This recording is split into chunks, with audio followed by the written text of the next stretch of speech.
Hey everybody, it's Party Elite. Welcome back to our Warhammer 40K Rogue Trader Let's Play, where we are on board another derelict void ship, this time almost certainly infested by Nurgle.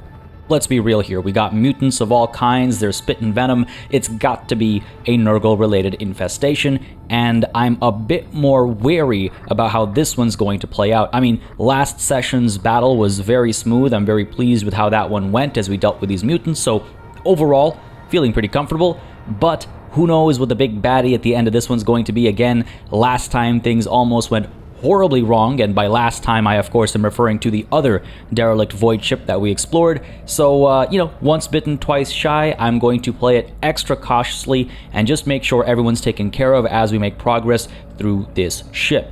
First order of business, I just want to quickly take a look at the map over here to see what's going on. It doesn't seem like there's too much right up front. Fair enough, a couple of boxes to check out and some looting of bodies to do as well. But beyond that, let's take a look at our inventory, because I do vaguely remember lamenting not reassigning equipment before the battle actually began last session. Now, one of the things I wanted to get in place was Epiphany, one of the new melee weapons that we actually acquired. Damage of 13 to 17 with a pen of 3. Better pen than our elite chainsword, but not better damage, nowhere near it in fact. But Abelard, who's currently carrying a regular chainsword, might want to use Epiphany instead. Why would you compare it to the Meltagun? Come on now. Can I? No. Alright, fine. We're looking at 15 to 19 and a pen of 2 versus 15 to 19 and a pen of 3. They both have your regular strike and slash, and the chainsword has a plus 10 to parry and a minus 10 to enemy weapon skill when hit, while Epiphany only has a plus 5 additional damage when charging, and Abelard is capable of charging, so that does make sense.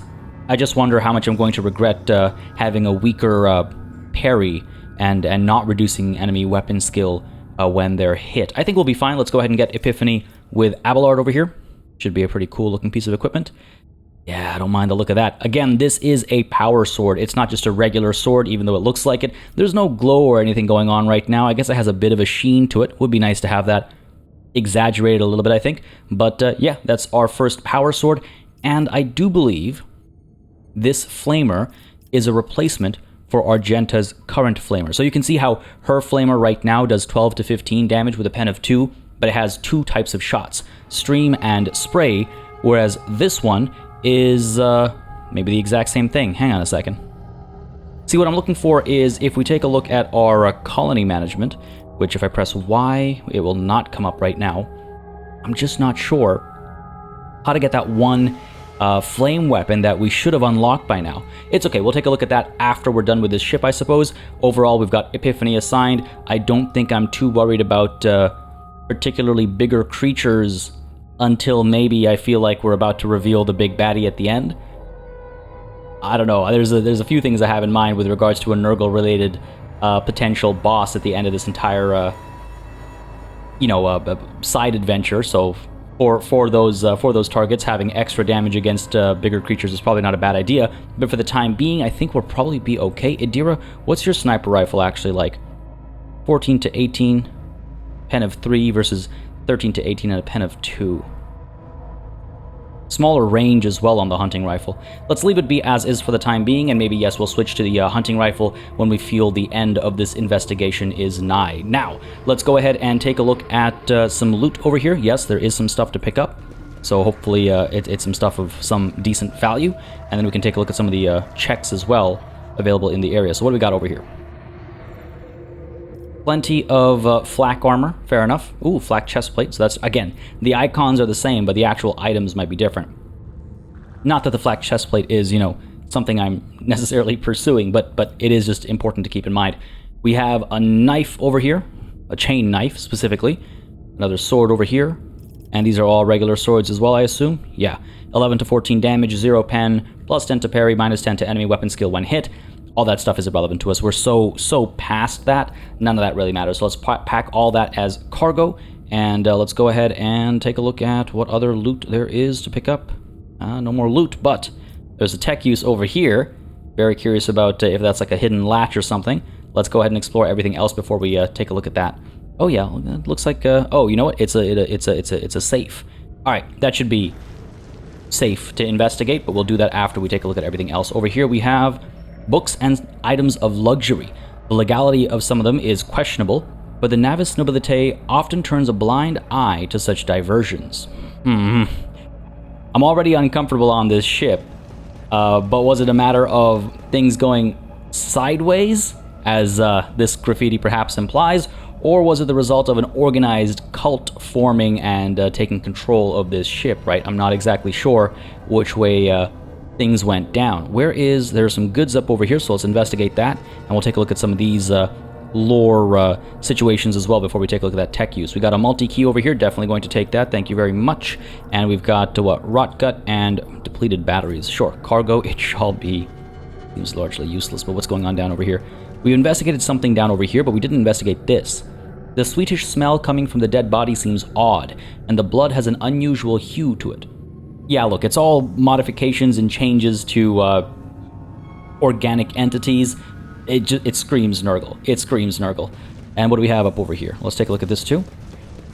The Cogitator's machine spirit stays silent in an attempt to reach the dead systems of the destroyed ship. So the ship is done for then. Okay, it's well and truly done for. We're just investigating why that's the case. Well, we'll deal with clearing this passage in a moment. First, over to this tech use check over here, which should be relatively easy for Pascal. What have you got for us? Aquila Pendant. Glory and wisdom imprinted in this symbol inspire courage and righteousness in its wearer, granting +6 to willpower. Okay, well, we definitely want that, but who actually uses it? Idira. Well, actually, let's go ahead and take a look at the character screens like this. Over to Idira. Your willpower is 45. A +6 to that will give us a willpower bonus of 5, which is not insignificant. Lightning Arc uses Psi rating. Heroic Push versions of Lightning Arc also use Psi rating. Same thing with Desperate Push. What about literally anything else? Does anything use your willpower as opposed to your Psi rating? Oh, there we go. Psychic Shriek over here. Attacks the creature by focusing all the will behind one massive Psychic Shriek. Deals 1 to 8 damage, plus the Psyker's willpower bonus times Psi rating in damage. So having her willpower bonus be a little bit higher would make a decent enough difference, right? We would go from 4 times 2 for her Psi rating. So 8 plus 1 to 8 damage. From that, we'd go to 10 plus 1 to 8 damage. That's not insignificant. Sure. So, Idira, let's go ahead and get you using the pendant, if I could find it. This is the downside of alphabetical, is you got to remember what they're actually called. I should have remembered Aquila Pendant. Emperor protect me. But let's get that on you. Getting your willpower up to 51. That sounds good to me. And let's remember Psychic Shriek as an option, because that's actually not bad damage. Her weapon right now does 14 to 18. If she were to get a maximum roll on her Psychic Shriek, right? Let's just take a look here real quick. If she were to get 8 damage plus 5 times 2, that's 18 damage. Right? That's not bad. Maybe I should increase her Psi rating the next opportunity I get. Because then that becomes 5 times 3, 15 plus 8 damage potentially, right? But even 15 damage is a baseline. Well, 16 with a +1, because that's the lowest she could possibly roll. That's not bad compared to her 14 to 18. My goodness, I should really consider that. Yeah, sure. Okay, hey, good to know. I'm glad we came across that, because it made me think about stuff that I wasn't previously thinking about. With that done, though, let's head on over to, clear this space out and make our way deeper into the ship. Let's clear a passage, presumably with the help of Abelard, and see what nightmares await us beyond.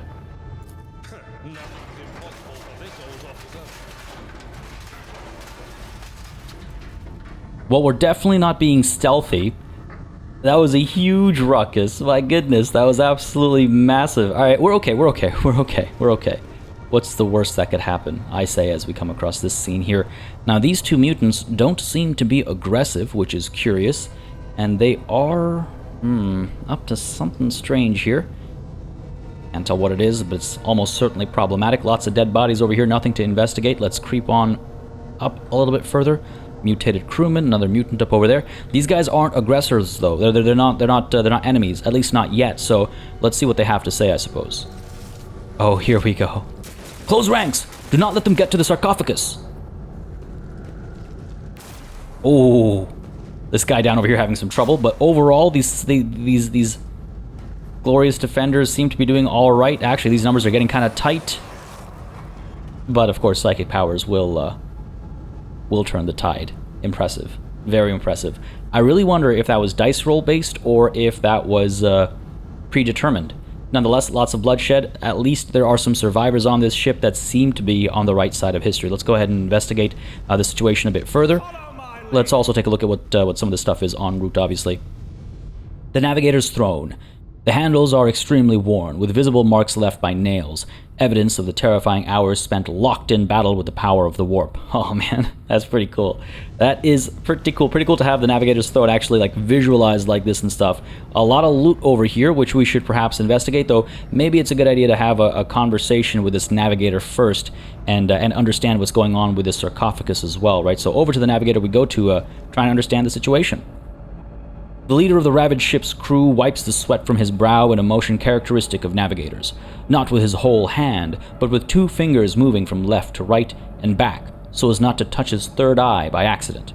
This movement is the only sign of fatigue he allows himself. His posture is immaculate, shoulders wide, eyes front, as if he did not just emerge from a grueling battle and is simply greeting you on the bridge of an uneventful day. Come on now. Show a bit of humanity.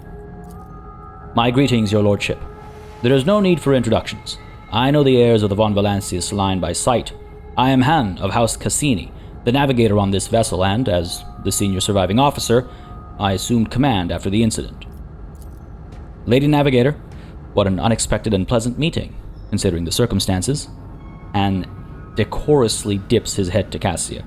I have not had the honor of being personally acquainted with you, but of course I know the emblem of House Orselio. How fares the Honorable Regent? Cassia Orselio. She offers a reserved nod. Cordiality will not disguise the ice-blue coldness of your words, Navigator Hann. However, I will tell Regent Aronto that you inquired after his health. You may pass on my best wishes to Novator Cassini.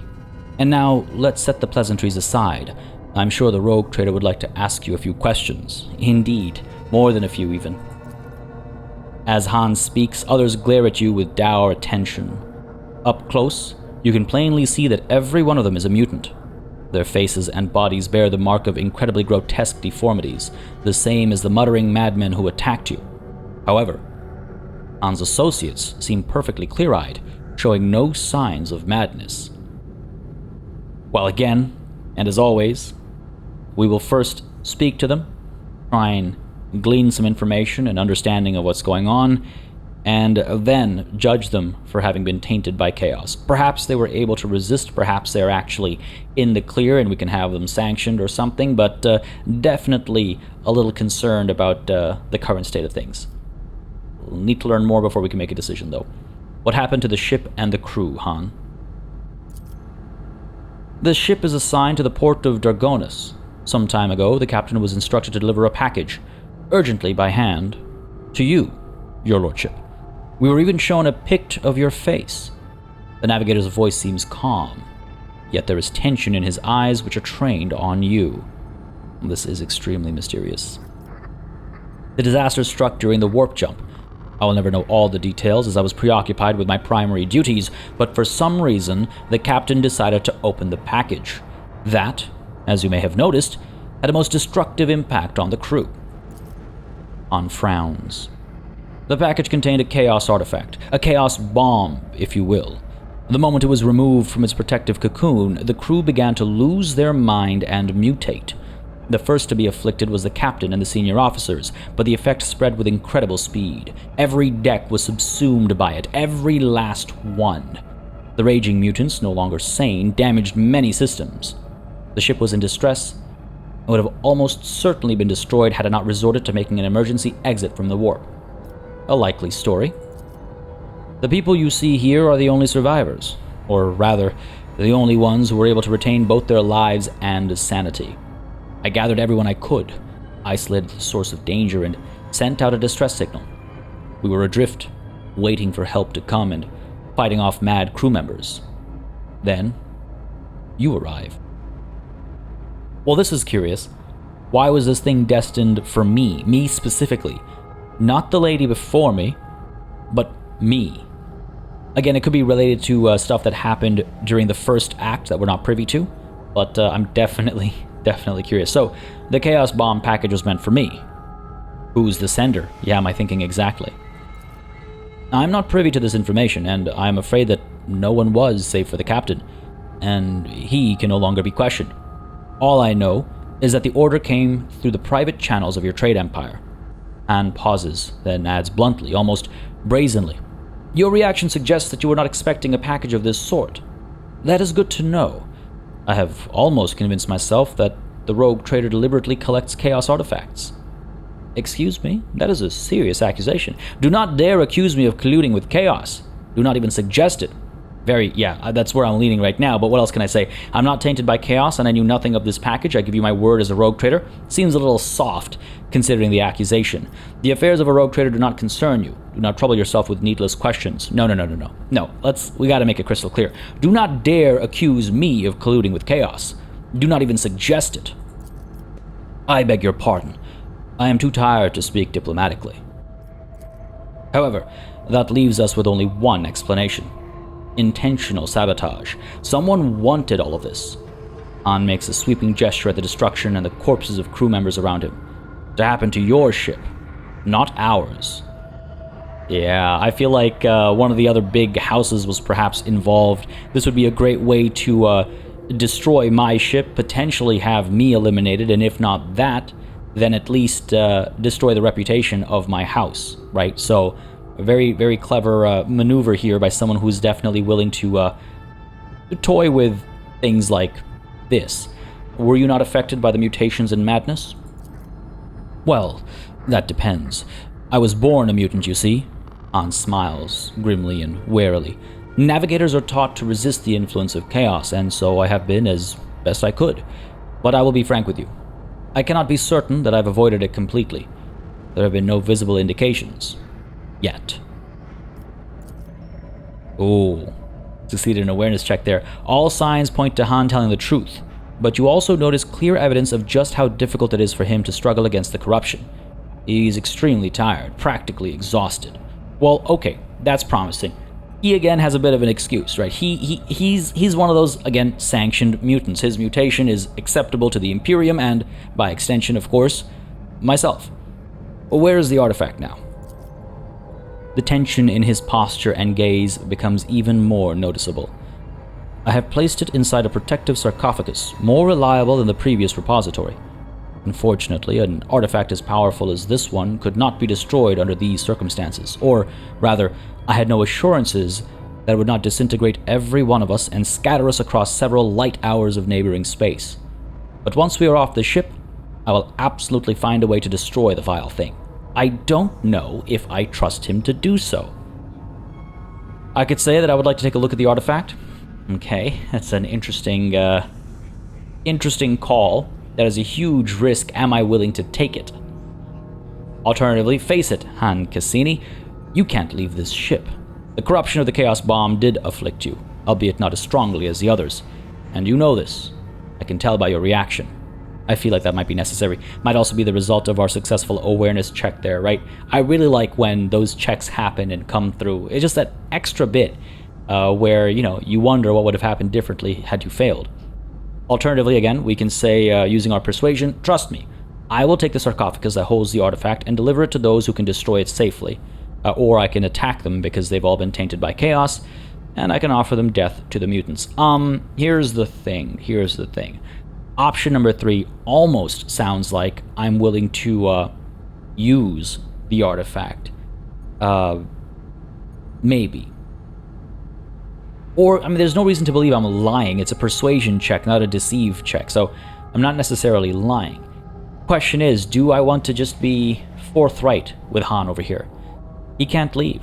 He's been hit by this strange chaos bomb, and what if whatever has struck him is just lying dormant, right? What if he arrives somewhere, some holy planet perhaps, a shrine world, and then all of a sudden, whatever demons rest within come awake and cause, for lack of a better word, chaos. Unacceptable. I will not have that happen under my watch. Face it, Hann Cassini, you can't leave this ship. The corruption of the Chaos Bomb did afflict you, albeit not as strongly as the others, and you know this. I can tell by your reaction. What are you saying? The usually reserved Cassia glares at you. Does the rogue trader have so low an opinion of Navis Nobilite blood? If the corruption of the Immaterium could so easily break our will and maim our soul, the Emperor would never have entrusted us with our sacred duty. You raise a good point, Cassia. Perhaps I was a little too eager to deliver the Emperor's justice. Succeeded a persuasion check, though. All right. Now, did I succeed or did they succeed? I assume I succeeded. Of course I succeeded, otherwise why would I gain experience? Duh, stupid question. My apologies. The exhaustion and tension in Hann's posture finally gets the better of him. His head drops, and he rubs his forehead once more. I've been gazing into the eyes of the warp for as long as I can remember, yet I've never been so close to it. It's taken all my strength to keep it at bay, but for how much longer can I hold on? I don't want to go mad and become like the others. See? See, Cassia? I wasn't completely off base. If you are a true son of the Navis Nobilite, you know what you must do. Don't let the corruption that has touched you devour your soul. Hann grows pale but raises his head. After a minute's pause, he says hoarsely, You're right. I've been struggling against the inevitable for too long.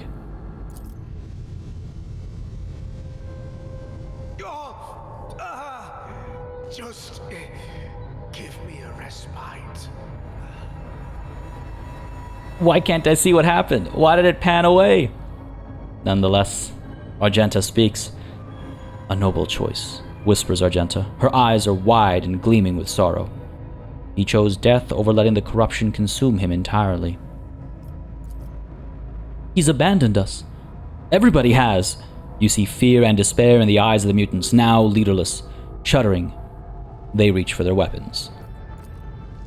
I'm not surprised there, but is it truly just this one guy? Oh. You know what? I really like that. That was really nicely executed. It was clean. It was in character. It kept the tension going from the scene. I like that quite a bit. I hope I made the right call there. Holy crap. I guess that's why it panned away, because whatever happened there was truly gruesome. But in all seriousness, I think I made the right move there. Clearly, he himself admitted in his final moments that he was not strong enough to hold this back forever, right? Who knows what havoc he could have caused if we let him wander the Imperium freely. So I think this was the right call, but I'm a little concerned about investigating this Chaos Bomb. First, let's go ahead and see if there's anything else that needs investigating elsewhere, by which, of course, I mean let's loot all these bodies, and then we'll go ahead and take a look at whatever that is. Another Aquila pendant. Maybe we should put this on the rogue trader, to keep him protected as well from what's about to go down. We've got some armored body gloves over here. No use to us. An auto pistol. We got some chain swords. 1, 2, 3 regular chain swords. Enforcer carapace. 1, 2, 3, and 4. And a bunch of chain knives as well. These guys are all the same. Finally, a plasma gun. Not a plasma pistol, a plasma gun. Okay, so from 10 to 14 damage, that goes up to 11 to 15. Not insignificant, not massive. We also see a penetration of 7 as opposed to a penetration of 6. We see a rate of fire of 1, a range of 10, max ammo of 40, and similar types of shots. Plasma single shot, plasma overcharge, and plasma overcharge with extra damage instead of an AoE. Now here's the thing. If we take the plasma gun, I mean, we'll definitely take it, but I mean, if we equip the plasma gun, we can't also carry the elite chainsword. You can only have pistol and melee weapon. You can't have a two-handed weapon and a melee weapon. Obviously, yeah, that's obvious. So what are the benefits of the plasma gun, really? It's just like 1 more damage on both ends. Like the lowest damage it can do is 1 higher, and the most damage it can do is 1 higher. The 7 pen as opposed to 6, I suppose, is nice, but like, how much of a difference is that going to actually make? The extra range, I suppose, is nice as well, considering the the distance we'll want to keep typically keep from the enemy. I guess we'll definitely take the equipment. We'll consider actually equipping it later. An additional signet ring, I mean, sure, we'll take it. But everything else goes into our cargo, over to our inventory really quickly. Let's go ahead and make sure this thing is honest, getting our willpower up to 61. Can I not? Oh, sorry, put it in the wrong slot. Up to 61. That should keep us relatively safe from whatever's about to go down, hopefully. Apart from that, though, yeah, I guess it's just the plasma gun. I mean, maybe I replace the thunder hammer with a plasma gun, and so when I have to go in close, I can use the pistol and chainsword combo, and then Abelard can maybe get just the thunder hammer as opposed to the Epiphany and the pistol.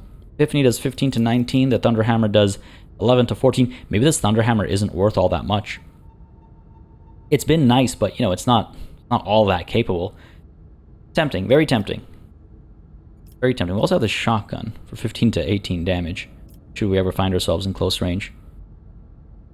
But yeah, sorry, my mention of trying to keep a distance from the enemy has to also do with the Nobleborn Mantle, where we get a bonus to Fellowship whenever there are no enemies in a 4-cell radius. We talked about this a little bit last session. There was some suggestions pointed out in the comments of the previous episode. I'm still considering them and mulling over them. We'll maybe do some switching around later, and that applies to this equipment as well. We'll think about it. Let me know if you have any thoughts as well you'd like to throw in there, obviously. Again, folks, I do read all of the comments to get an idea of what people are enjoying on the show and what I should maybe adjust as far as my approach is concerned, and also for any suggestions with regards to things like equipment and decision-making and all that kind of good stuff. Also, as always, if you've been enjoying this series, folks, don't hesitate to leave a like and a comment down below. It does make a big difference, just letting me know what people are enjoying on the channel and letting me know what I should keep doing. Nonetheless, this is all decision-making we can save for later, and I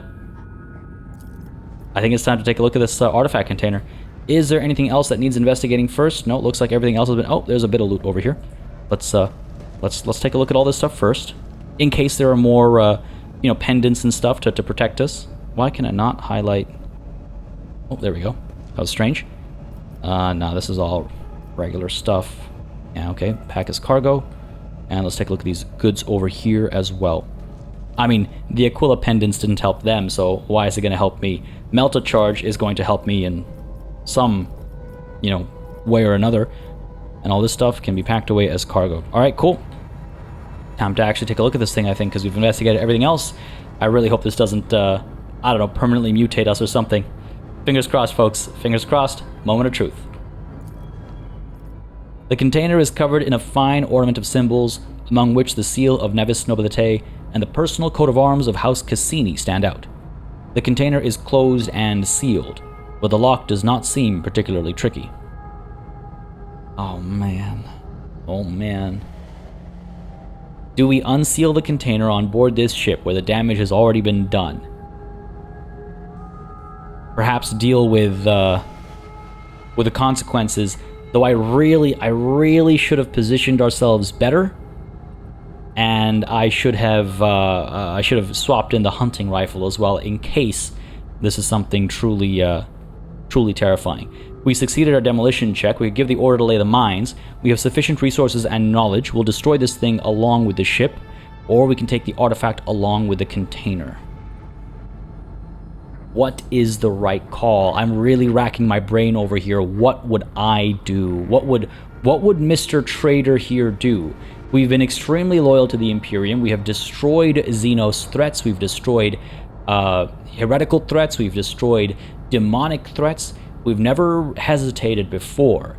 I guess my concern here is, should we take the artifact with us so it can be studied by the right, you know, lore masters and stuff, the appropriate people can investigate it, the Inquisition, you know, we have one of their acolytes on board our ship, right? Or is that unsafe? Who knows if it has a mind of its own and will cause us trouble in some other ways. Perhaps it would be best to actually destroy this right here and now so that if something does go wrong in the process, it happens on this ship as opposed to on ours. I feel like that's the right call. I feel like destroying this is the right call. We've already succeeded our demolition check, which I assume is a result of Adira's improved demolition, so let's go ahead and give the order to lay the mines. We have sufficient resources and knowledge. we'll destroy this thing along with the ship. It's the only way to go about this. It's the only way to be truly sure this thing's been taken care of.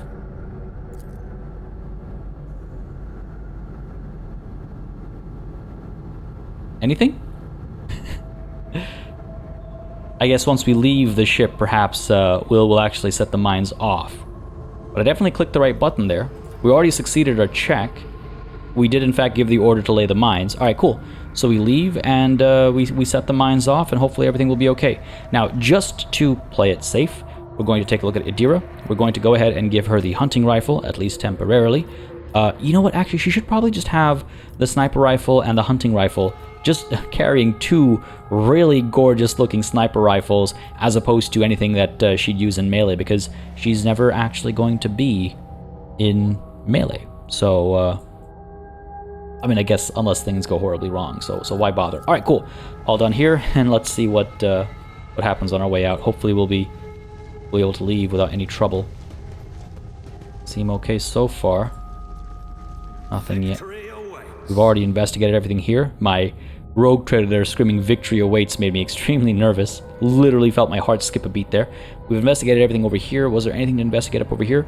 I believe we did it all. So yeah, off the ship we go, back to our own to destroy this thing and the strange artifact it was carrying. Now, if any of you who also perhaps played the alpha know what would have happened had we made a different decision, feel free to share in the comments. But if you do, please put like the word spoiler right at the top of your comment and hit like enter a couple of times so that people have to click the read more button to actually see the spoiler. That way it protects other people from having something spoiled for them if they don't want it spoiled for them, and I can go ahead and take a peek if I feel like it, or if I have second thoughts, I still have the option. But I'm very curious to know how differently that could have played out. Nonetheless, over to our void ship. Let's leave this one behind us, and you know what? Things went very differently than I expected. Very, very, very differently, and I can breathe a little more easy now, knowing that we're not seeing another near-death experience. Man, we almost had a TPK. Ooh, chain axes. Here's the thing about chain axes. They are typically associated with heresy.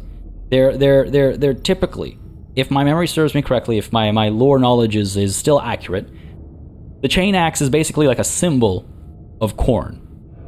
I'm going to take these chain axes to make sure that, you know, when the ship gets blown up, chain axes don't go floating through space, and who knows, maybe someone will pick them up. So I'm gonna take them to prevent other people from using them. And if somewhere down the line we decide to be a bit more lax, or it turns out my lore knowledge is a little outdated and using a chain axe is not seen as a, you know, threat to the Imperium, we might actually use them, because they are extremely cool pieces of equipment. We saw the enemy carrying them. We didn't actually see the damage output or anything, but 15 to 21 with a pen of 3 is huge. And they actually have no special properties. That's interesting, because the thing is that the chain weapons in the rulebook are rending, if memory serves me correctly. Rending or tearing, I can't remember. Either way, they like tend to cause more damage, I believe, or I forget the exact ruling, but the chain weapons tend to have additional benefits, and I was expecting to see them in the chain axe, but it is what it is. Let's go ahead and pack the rest of this as cargo, and let's get the hell out of here, shall we? Yes, please, and thank you. I'd love to know what actually happens when we blow this thing up. I expect we're going to see a conversation. No, the gutted void ship is still there. Let's investigate. No signal. Why are we still able to land? Let's try it. Let's go back on board. I'm not sure why it's not been blown up. I just want to make sure that if there's something additional to investigate or do over here, we've done it. Maybe it'll happen once we leave. Maybe that's what it's waiting for. But he's dead. I can't interact with this thing anymore. Everything's been taken care of. We've explored everything up over here. Yeah, all right. I guess it could just be alpha things, right? That's why it's still out here. But we've done our bit, and we've already checked the log. We know that we intended to blow it up. We gave the order. We had a successful demolitions check. I can't interact with the thing, so it's not like I can place a melter charge on it or anything like that. So I assume we've done everything we need to do. And with that said, I guess it's time for us to head on out for warp travel and make our way to the next system over to find one of our planets, go ahead and use the Navigator's insight here to scan, or rather, scan to increase the Navigator's insight, and make our way over to the Silence of Mer Sigrit. Relatively dangerous route, isn't it? Not super dangerous. I think we'll be okay. Yeah, let's go for it. Lord Captain, we have an emergency. We have received word that there has been sightings on the lower decks. The Voxmaster's voice breaks. A sighting of Lady Theodora. The messages we have received are incomplete and vague, little more than yelling and hysterical claims. There are reports of casualties and unrest. The compartment in question has already been sealed off, but I thought you might want to look into what's going on for yourself. The situation is delicate and, what's especially disturbing, there are mentions of Idira class being present at the scene. Okay, this is... what is Idira doing there? Idira broke her micro bead, so I wasn't able to find out anything from her, but, Lord Captain, Idira is a psyker, and we are in the warp. You are the only one who would risk setting foot in that compartment, and if you do not, we will never see Idira again. I beg you, Lord Captain, do not ignore this matter. I could say I want nothing to do with this, send in the guards. No. I gotta take this on for myself. I just equipped Idira with some very powerful equipment too, so I hope this doesn't come to bite me in the butt, but I will deal with this personally. I need the exact location. Right away, Captain. Rather, Lord Captain. Yes, we're going with everybody, including our Inquisitor friend over here, I suppose. I will accept this group. Idira is missing, unfortunately, and so we're having this kind of forced upon us. I don't mind. It's a very interesting story beat over here. I do like these small, like, side quests, these character quests and opportunities. Oh god, I'm a little worried about this one. We're at the macro cannon chamber. Sounds good. We could take a look at our friend over here. He was a fighter. He can become an assassin, a veteran, or a vanguard, and I'm just not sure what I would want to do with him. We have a lot of upgrades, 5 ranks available. We've lost Idira. What kind of weapons are you carrying, buddy? Now we gotta learn how this guy actually operates. He's got a Force Sword, 15 to 21 damage, penetration of 3. Sword has a +1 bonus to max damage for every rank of the wielder's psi rating. Sounds good. Psi rating of 2 right now. +1 bonus to max damage for every rank of the wielder's psi rating. Okay. He's also carrying an Inferno pistol with an Inferno blast that causes 8 to 15 damage with a penetration of 7. This guy is powerful. Damn, I should hang out with him more often. He's also got a combat shotgun. Nice. 18 to 26 damage, penetration of 2. That thing's got a shotgun scatter, so a bit of a area of effect to its attacks. All right, very well. That all looks good to me. Do I want to give him additional grenades or anything? Do we need anything else on him? A crack grenade never hurt anybody. Can I not? There we go. Okay, good stuff. So he's set up over here. Any additional boots or anything that I want to throw on him? What's his armor looking like? Enforcer Carapace. Fine enough, I think. No other weapons are necessary. Everything else is a-okay. Improved coercion isn't going to make a difference in the middle of combat, so that's fine. I really should figure out what to do with a strange skull. Alright, so I guess he's a bit of a melee guy, right? I mean, he works fine from range as well, but his weapon skill is 45, whereas his ballistic skill is 30. So definitely more of a melee guy. And this is what I'm talking about when I say, you know, a force weapon should have some effects around it. So this is nice to see. But okay, let's go ahead and take a look at the character sheet over here, and let's take a look at your progression. What does he have? A Telekine Dome. Psyker creates a Telekine Dome, Telekine, that protects the target from ranged attacks, reducing incoming damage by his psi rating. Not bad. Assail. The Psyker assaults the targets with a telekinetic strike, damaging them for 1 to 4 plus half the Psyker's willpower bonus. Is okay, he's got a willpower bonus of 4. And trying to throw them to the ground. The target must succeed on a difficult 5 times psi rating toughness test to stay on their feet. That's not bad. He's got Charge, he's got Taunting Scream, Daring Breach. This is a heroic act, it's also his desperate measure.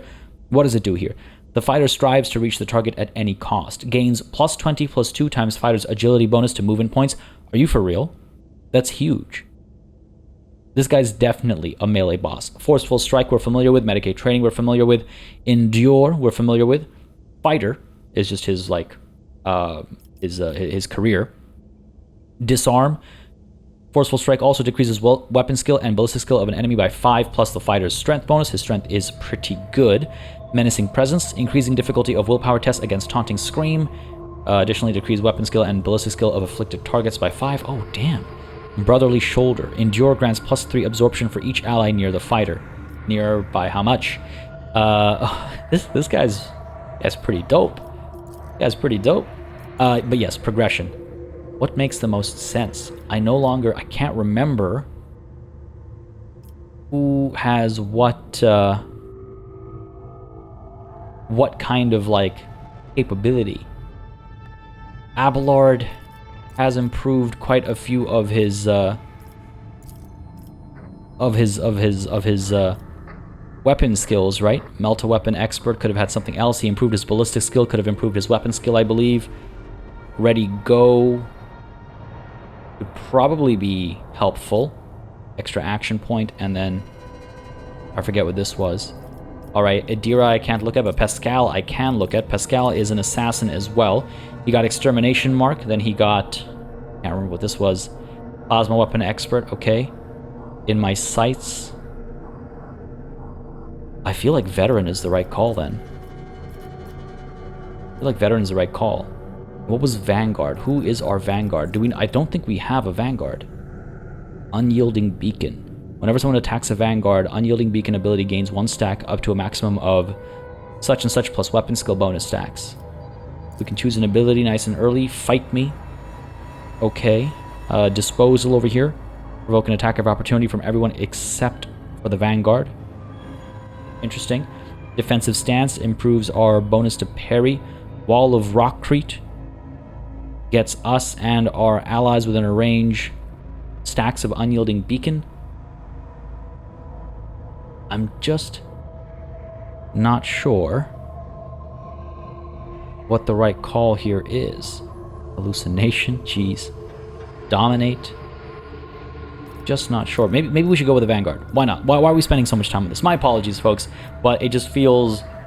I feel like I've just been kind of like thrown into it, you know, without any expectations, and I feel like we're going to make the wrong call over here. But if we only use him this one time, then it's not going to make that much of a difference, and I shouldn't spend so much time on it. My apologies. Let's go ahead and select the Vanguard career here. Let's go ahead and choose his first ability, and it looks like weapon skill is something that he'll be able to upgrade here, so that's good. And it felt that way because of some of the options I saw over here. Fight Me, I think, in particular. Each enemy within a 3-cell radius around the targeted ally must pass a willpower test or choose a Vanguard as their priority target for 1 turn.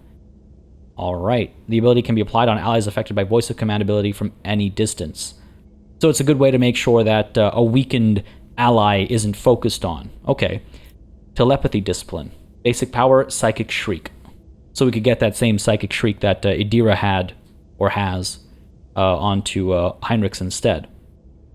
We could use Enfeeble.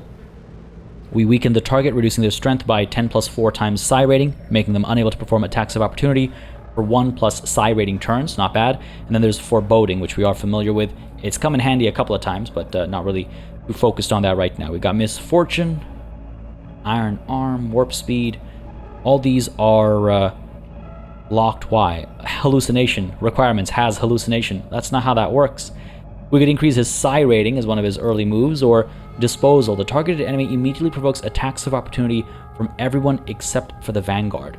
So if, for example, Abelard is in melee alongside Heinrichs, we could use Disposal for Abelard to get a free hit in melee. It's not bad.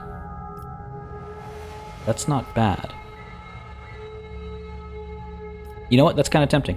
What do we have otherwise? What is this?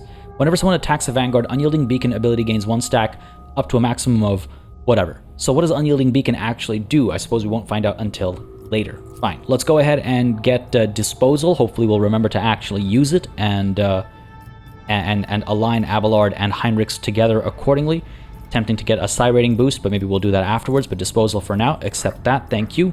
Over here we can choose a characteristic. We're going to go ahead and increase his weapon skill to make sure he's landing hits more often. Alternatively, we could increase his strength to make sure he's actually causing more damage with each hit. That's typically how it works on the tabletop, but I don't know if that carries over for the cRPG version. Let's stick with the weapon skill increase because that's what I was talking about previously. We'll accept that. Take this up to... Oh, I guess I got to keep going. Choose a skill. What to do here? What to do here? And this is an example of when it's important to have, you know, backup characters good at other things. We could increase his athletics, I suppose.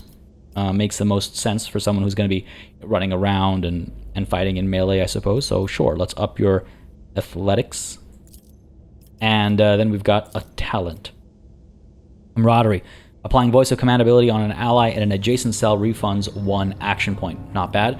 First into battle. After using charge ability, all the Vanguard's attacks against their enemies in a 3-cell radius deal 1 plus unyielding beacon stack divided by 3 bonus damage until the end of the next turn. There's your unyielding beacon stack coming into use. Immovable Fortress. The Vanguard gains unspent Vanguard's movement points divided by 3 to deflection at the end of their turn.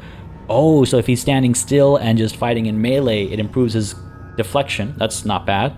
Last Stand. As soon as the Vanguard's health falls below 30% of their maximum wounds, they gain +2 to deflection and +10% to absorption. Cool. Unyielding Start. We gain 2 stacks of unyielding beacon at the beginning of combat. Vanguard Position, increasing our dodge and parry when there are no allies within a 2-cell radius. So if he's not working in tandem with Abelard, he would get the benefit of Vanguard Position. Chain Weapon Expert, Combat Master, Swift Movements, increasing our movement points. That might be a good one. Dueling Mastery, improving our ability to parry. Not bad. Las Weapon, Melta Weapon Experts, Nimble, increasing our dodge. Power Weapon Expert. All attacks with power weapons gain +2 to armor penetration. I think I might want that. I think that might be the way we go. It will not die, favored by the warp. Focused Mind. +2 to concentration. I'm thinking Power Weapon Expert. Even though it's not one of the unique options, I think that's the right option to start with. And then we can consider some of his other options down the line. But yes, Power Weapon Expert for the time being. Let's accept that selection. And we are all done here. Yes, yes. Got our extra action point. And nothing to go with it. Oh, so he's actually a little different from the others. Nonetheless, let's go ahead and accept. Weapon skill is up to 50. We are up to level 20. That's all well and good. Good. And I just want to check to make sure his equipment is in fact a power weapon. I was worried that I had that mixed up there. All right, all done with his progression. Now let's actually make some progress with the mission itself, shall we? First of all, what is this? This Explorator is blessed with multifunctionality. The instrument terminal, an important part of the compartment's internal infrastructure, appears to be in working order. All well and good. Fair enough. Moving on. Just Theodora. Or so it claims. Is there anything up over here? There is. Let's investigate this space first. The cogitators regularly display reports on the screens, endless chains of symbols, many of which only high-ranking tech priests can likely understand. Very well. Just want to make sure there aren't any surprises in here before we move further up. Over to Theodora over here. I imagine she's going to leave as soon as we get close. Or she's going to stay there in front of a bunch of dead bodies. That makes me even more nervous. What's going on here? And who now deigns to grace us with their presence? Another gaggle of heretics and traitors thirsting to get their due for what they've done? Or is it the leader himself, who has finally grown tired of hiding behind others? Theodora von Valancius is before you, and she looks grotesque. A hole yawns wide in her chest, rusted hooks protrude from beneath her skin, and a lumpen, inflamed scar cuts across her throat. The figure flickers, as though it is dropping in and out of this reality. She looks at you with the whitish eyes of a corpse and smiles venomously. Rogue trader, we meet at last. I had grown tired of waiting for you to pay me a visit. Theodora's gaze is appraising, and her mocking tone turns to one of distaste.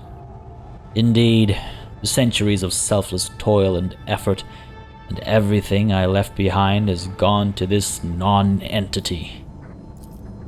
No. How can this be? You're dead. Sister Argenta pales and stumbles back from the ghost. Then her eyes spark with fury. Warp illusion! Be gone! Argenta, my dear, there's no need to make such a fuss. Why don't we sit down over a cup of recaf like we used to? I'll listen to your rapturous tales of sacred relics, portents, and your special path. You must have been so lonely without me here. No one else is willing to listen to your ravings or help you with your childish treasure hunt. Theodora laughs melodiously, almost without mockery. At the sight of the terrifying Theodora, Abelard's face turns sickly pale. Groans spare us from the cursed apparitions of the archenemy. Is that what you are truly praying for? I can hear how fast your heart is pounding, Worsarian. I think deep down, you hope this apparition never ends. What are you? Theodora's lips curl in a malevolent smile. What, you ask? You dare say that to me, little boy?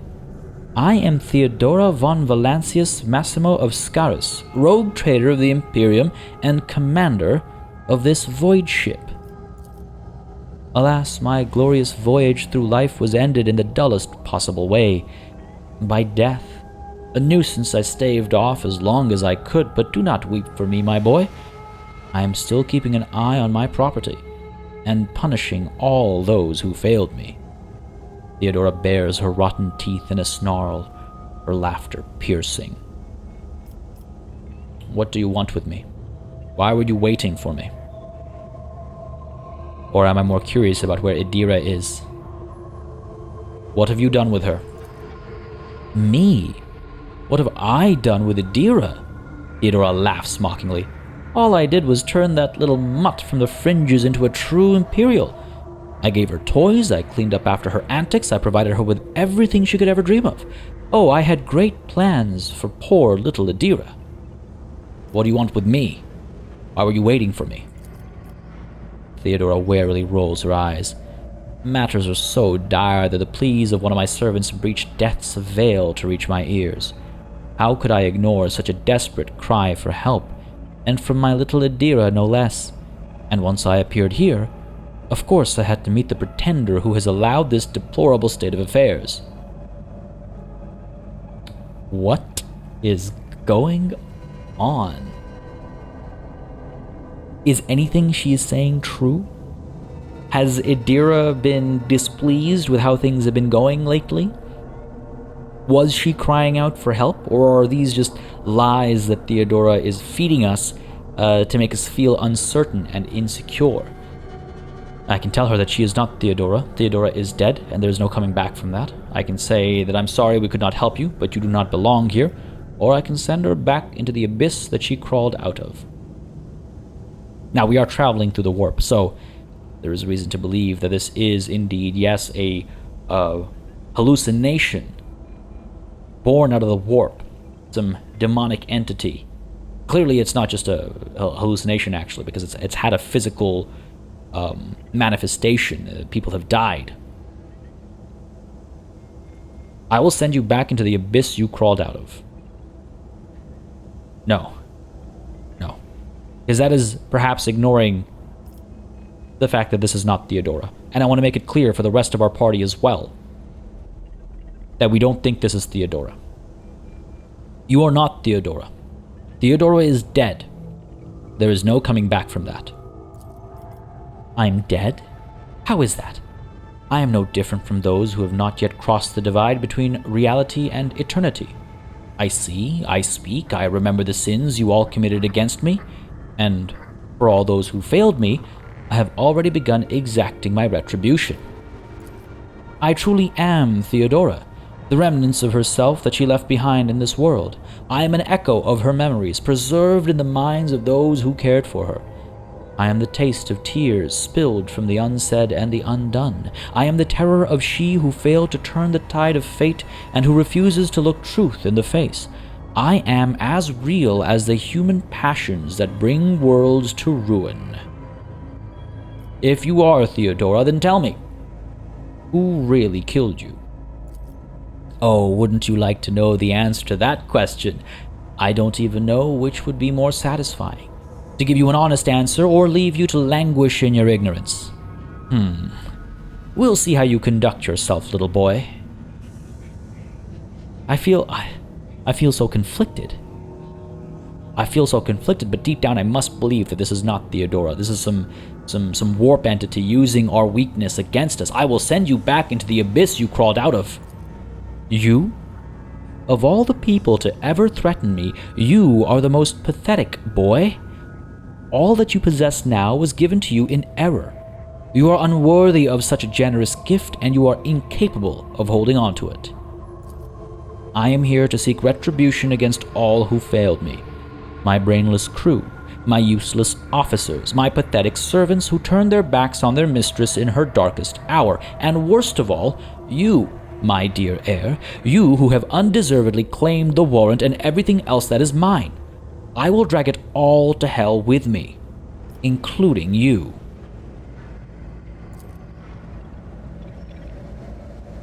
Folks, what is going on? We have to follow Theodora deeper into this horrendous sight over here, past these dead bodies, to learn of the actual circumstances in this macro cannon chamber, as it were. Is she just an apparition? Is she a physical entity? Is she a manifestation of all of our fears? This could be a machination of TZEENTCH, trying to manipulate me, trying to get into my head, and not just mine, but of this entire party. Idira would be susceptible, I suppose, psyker that she is. Heinrichs over here would have some protections and wards. I would expect Idira to have some as well, but of course Heinrichs is an acolyte of the Inquisition, so they're on different standings, obviously. Questions abound, ladies and gentlemen, and hopefully answers to come. Not today, but with the next session. This is where we're calling it, folks. I'm very curious to see where this goes. I hope you enjoyed this session. I most certainly did. I am enthralled by the storyline right now. Can't wait for next time. Folks, as always, a massive thanks goes out to all of the channel members and patrons who've been supporting the channel on a monthly basis. Y'all keep us alive and running smoothly. And of course, a big old thanks goes out to each and every one of you for watching. Until next time, cheers.